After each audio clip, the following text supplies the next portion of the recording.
I left my broke boyfriend for a rich married man. I didn't leave Kelvin because I didn't love him. In fact, that boy loved me with every broken piece of himself. But love doesn't pay rent in Lekki. Love couldn't buy a flight ticket to Dubai. Love doesn't buy you human hair or designer bags like the ones Lekki girls flaunted every weekend. Kelvin and I once shared a mattress on the floor of his one-room apartment somewhere in Agege. He could barely feed himself, let alone taking care of me. Sometimes he borrowed money to buy me sanitary pads.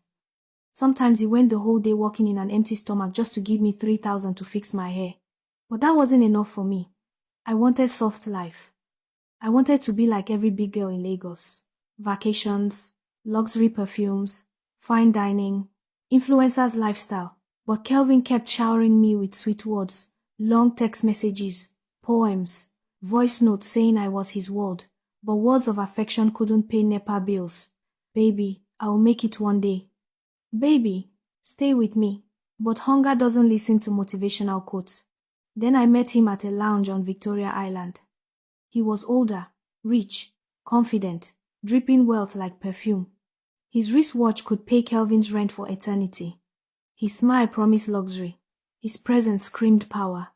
He told me his name was Richard, father of 3 beautiful children, husband to a woman he described as emotionally distant. I didn't care. Father, husband, pastor, married to 10 wives, none of it mattered. I wasn't chasing emotions, I was chasing escape. When he told me he would take care of me, something inside me shifted permanently. He gave me the life I always dreamed of. Vacations, designers, a fully furnished apartment in Lekki, gifts that made other women envy me. He gave me the life Kelvin could never afford, even if he worked for 10 years non-stop. For the first time in my life, I felt like I had arrived. The more Mr. Richard gave me the luxury lifestyle I've always wanted, the more Kelvin became a nuisance. He called too much. He asked too many questions. He sensed he was losing me, and he fought the only way he knew, with love. Nothing else. He cared too much, and his constant calls made Richard suspicious. Richard warned me about him and said I should cut him off or he'll cut me off, and I knew instantly that a broke boy was not worth losing a G-Wagon lifestyle for.